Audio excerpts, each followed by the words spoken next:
네, 오늘 맥체인 성경 읽기 내용은 호세아 5장과 6장에 대한 내용입니다. 호세아 5장에 대한 내용은 이스라엘의 심판과 회복에 대한 말씀을 우리에게 해주고 있죠. 그래서 5장 전체를 여러분들이 또 읽어보시면 또 아시겠지만은 대략 이 5장에서 딱 두 구절을 통해서 하나님이 어떻게 우리를 심판하시고 그 원인은 무엇인지에 대해서 말씀을 하고 또 어떻게 회복하실지에 대해서 말씀을 하는 그 두 구절을 찾아본다면은 5절과 마지막 15절인 듯합니다. 5장 5절 먼저 제가 읽어드리면 이렇습니다. 이스라엘의 교만이 그 얼굴에 드러난다니 그 죄악으로 말미암아 이스라엘과 에브라임이 넘어지고 유다도 그들과 함께 넘어지리라. 북이스라엘에서 활동한 이 호세아 선지자에게 하나님께서 그 이스라엘이 교만해서 그 얼굴에 그것이 다 드러났다. 그래서 죄악이 결국은 그들이 넘어지게끔 만들었다. 그런데 이 북이스라엘만 그런 것이 아니라 남유다도 똑같이 별반 다를 게 없이 바로 그와 같이 됐다. 자, 우리 이제 서로 사람들 간에 살아가면서 도토리 키재기를 하듯이 내가 조금 더 신앙이 있네 없네 이렇게 따지는 것조차 매우 우매한 일이다라는 거죠.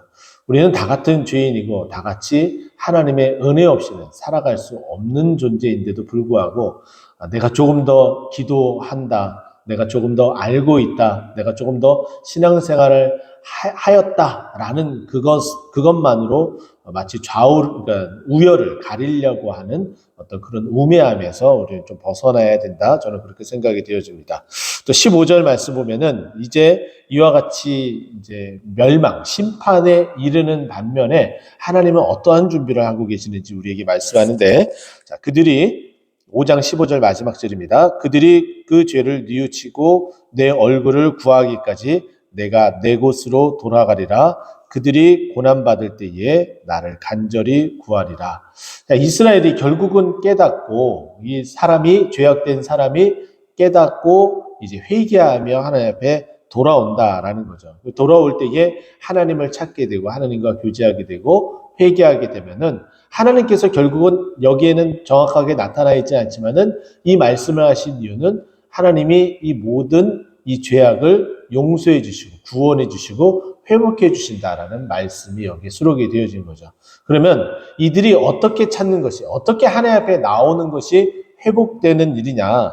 여기 죄를 뉘우치고 내 얼굴을 구하는 것이, 그리고 여기 마지막 부분에 보면은 고난을 받을 때에 하나님 앞에 간절히 구하는 그것이 과연 도대체 무엇이냐, 어떠한 모습이 회개하는 것이고 어떻게 해야지 회복이 되어지는 것이냐 라는 것이 오늘 이제 6장의 전반적인 내용, 또 그 원인에 대해서도 조금 우리에게 언급을 해줍니다.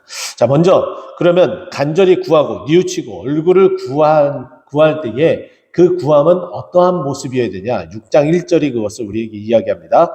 오라, 우리가 여호와께로 돌아가자. 먼저 방향을 틀어야 돼요. 우리가 죄악길로 달려가는 그 방향에서 소위 말해서 유턴을 해야 된다라는 거죠. 방향이 전혀 반대 방향인데 어떻게 하나님 앞에 돌아갈 수 있겠습니까? 돌아서야 된다라는 거예요. 그래서 하나님 앞에 돌아가야 되는 것이고, 또 그 하나님은 우리를 매우 단호하게 용서해 주시는 하나님이 아니라 단호하게도 우리의 잘못을 말씀하시고 그리고 따끔하게 혼을 내시는 하나님이시라는 거예요. 우리가 자녀들을 오늘 말씀에도 이어지는 또 예화이기도 하겠지만은 우리가 자녀들을 키울 때에 매를 가하게 됩니다. 회초리를 들게 되죠. 때로는 종아리를 때리고 때로는 손바닥을 때립니다. 그리고 나서 조금 감정이 또 북받쳐 오르고 또 이렇게 때리다 보니까 아이가 아파하고 울고 잘못했다라고 이야기를 하게 됩니다. 근데 어느덧 얼마 되지 않은데 피부가 연한 그 아이의 종아리에 어떤 피망이 드는 모습들을 보면은 그 모습을 바라보고 얼마나 부모들은 속상해한지 모릅니다. 그래서 우리가 치료하기 위해서 약을 바르거나 이렇게 하는 사후 조치를 하면서 다음부터 그러면 안 돼라는 또 이야기도 하고 잘 타이르기도 합니다.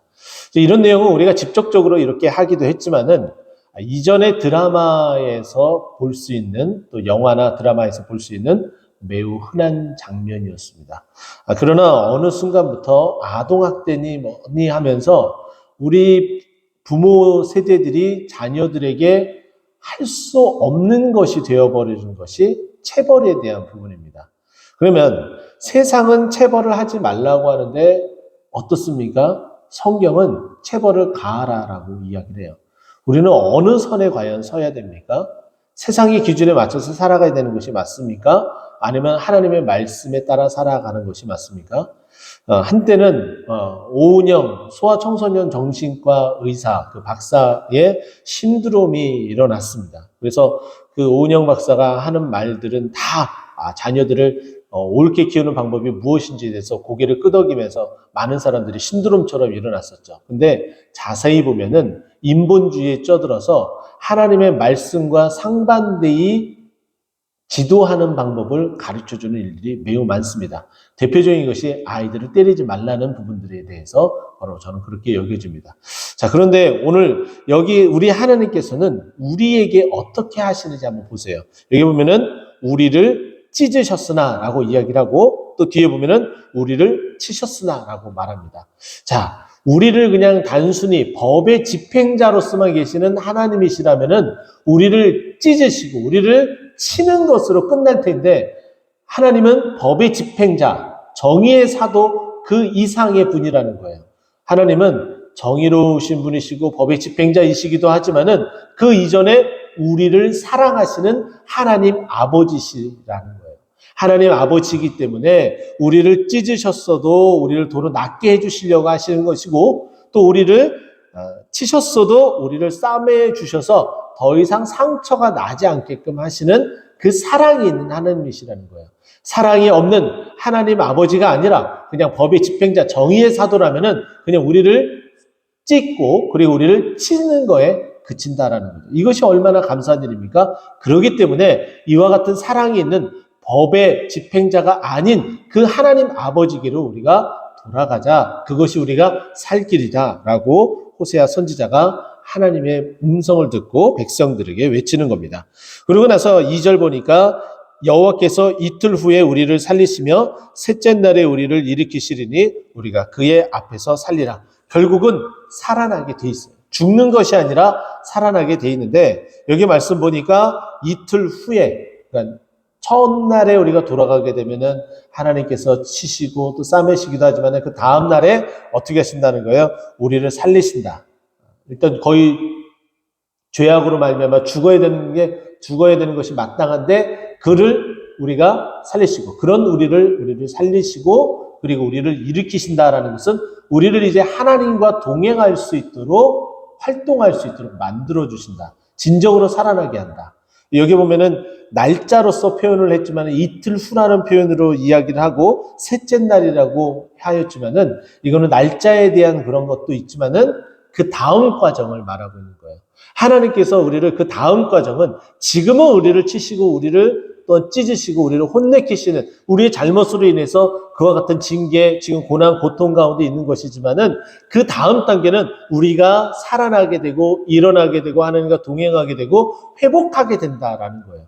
지금 우리는 어느 자리에 있습니까? 지금 하나님 앞에 지금 혼을 나고 있는 그런 상황 가운데 있습니까?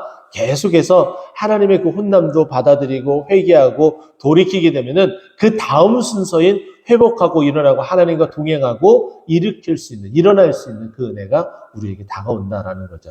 지금 혼날 만큼 혼났습니까? 그러면 이제 일어날 때이고 회복할 때라는 걸 그 은혜를 가지고 또 그 기대감을 가지고 우리 다시 한번 주님 앞에 나아가는 우리 모두가 되었으면 좋겠습니다. 자, 그러면 하나님께 돌아가게 되는 그 일이 구체적으로 어떻게 해야 되느냐? 3절 말씀에 보면은 우리가 여호와를 알자, 힘써 여호와를 알자라고 이야기를 해요. 하나님을 알자라고 이야기하는 것은 하나님과 깊은 교제를 나누자라는 거예요. 근데 그 하나님은 어떠한 하나님이시냐? 3절 뒷부분부터 계속 보게 되면은 그의 나타나심은 이라고 이야기를 하고 우리에게 임하시리라라고 얘기를 해요. 새벽빛같이 어김없이 비와 같이 땅을 적시는 늦은 비와 같이 때가 되면 늦는 것 같아도 때가 되면은 각각의 비도 내리고 또 전혀 컴컴한 그 밤으로서 끝날 것 같지만은 새벽이 돼서 동이 뜨게 되면은 그 빛이 어김없이 일어나는 것처럼 하나님은 늘 그 자리에 계신다라는 거예요. 우리가 하나님 없이 하나님을 인지하지 않고 살아가는 그런 모습인 반면에 하나님은 늘 우리 곁에서 늘 계시는 하나님이셨다. 근데 그 하나님을 우리가 멀리하지 말아라. 하나님은 우리를 멀리하지 않으신다. 다만 우리가 하나님을 멀리하고 우리가 하나님을 멀리하는 반면에 죄악을 가까이 하지 않느냐? 우리는 그렇게 해서는 안 된다. 이제 죄악을 멀리하고 하나님은 늘 곁에 계시는 그 하나님을 이제 가까이 하며 살아가야 된다. 그것이 여호와를 힘써 알아가는 것이다 라는 거예요. 4절. 그리고 나서 에브라임아 내가 내게 어떻게 하랴? 유다야 내가 너가 어떻게 하랴? 하나님께서 남북 이스라엘과 남유다에게 하나님의 액션이 어떠기를 바라는지에 대해서 이야기를 합니다. 그러면서 너희들은 지금 현재 어떤 상태이냐? 너희의 인애가 아침 구름이나 쉬 없어지는 이슬 같도다. 지금 너희에게는 인애가 없다. 사랑이 없다라는 거예요. 간단하게 표현하면. 자, 그래서 5절 보면은 그러므로 내가 선지자들로 그들을 치고 내 입의 말로 그들을 죽였노니 내 심판은 비처럼 나오니라. 너희가 사랑이 없기 때문에 하나님을 사랑하지 않기 때문에 하나님을 가까이 하지 않고 멀리하기 때문에 내가 지금 어떻게 하느냐? 선지자들로 그들을 치고라고 되어 있어요. 하나님의 말씀으로 계속해서 이야기를 하는 거예요. 그런데도 깨닫지 못하고 그 죄악 가운데 거하고 있다라는 거죠. 그러면서 내 입의 말로 하나님의 말씀으로 이건 이렇기 때문에 이렇고 하나씩 우리에게 일일이 말씀해 주시고 우리에게 심판을 하시지만 결국은 그것은 우리를 살리기 위한, 우리를 돌이키기 위한, 여호와께로 돌아오기 위한 방법이었다라는 거죠. 그러면서 하나님께서 이렇게 이야기합니다. 마지막 6절입니다. 나는 인애를 원하고 제사를 원하지 아니하며 번제보다 하나님 아는 것을 원하노라. 지금 이스라엘 백성들, 남유다의 백성들과 북이스라엘 백성들이 지금 무엇이 없는 상태라고 그랬어요? 인애, 사랑이 없는 상태라고 그랬어요. 그러면서도 자신들이 유익함을 위하여서, 자신들의 유익을 위해서 이 예배, 제사 드리는 것을 도구로 활용하고 있다는 거예요. 이게 가장 나쁜 거죠. 하나님께 예배하는 것은 그 예배 자체의 의미가 있는데 이 예배를 자신이 잘 먹고 잘 살고 유익하기 위한 수단과 방법으로 활용하고 있는 거예요. 하나님은 그걸 원치 않는다라는 거예요. 근데 우리 인간들은 바로 복을 받기 위해서 예배드리는 그 자리까지 나오려고 한다는 것이 가장 큰 문제라는 거죠. 그래서 하나님께서 뭐라고 얘기를 해요? 그런 제사를 나는 원하지 않는다라는 거예요. 인애가 빠진, 사랑이 없이 그저 나를 도구로 활용하려고 하는 그런 예배는 원하지 않는다. 내가 원하는 것은 너희들이 나를 사랑하고 나와 교제하는 것이다. 그것을 말합니다. 그래서 번제보다 하나님 아는 것을 원하노라 라고 이야기하며 그 인애가 하나님과의 깊은 교제, 관계 맺는 것을 말하고 있습니다. 그것이 오직 유일하게 살아갈 수 있는 방법, 또 회복할 수 있는 방법, 바로 그것이라는 것을 기억하고 오늘도 이 말씀뿐만 아니라 또 기도 생활하며 또 우리 입으로 흥얼거리는 찬송 생활하며 우리의 삶 가운데 늘 하나님을 내 곁에 모셔두고 하나님과 깊은 교제 나누면서 그 은혜로 또 살아가고 또 일으킴을 받는 우리 모두가 되기를 간절히 축원드립니다. 기도하겠습니다.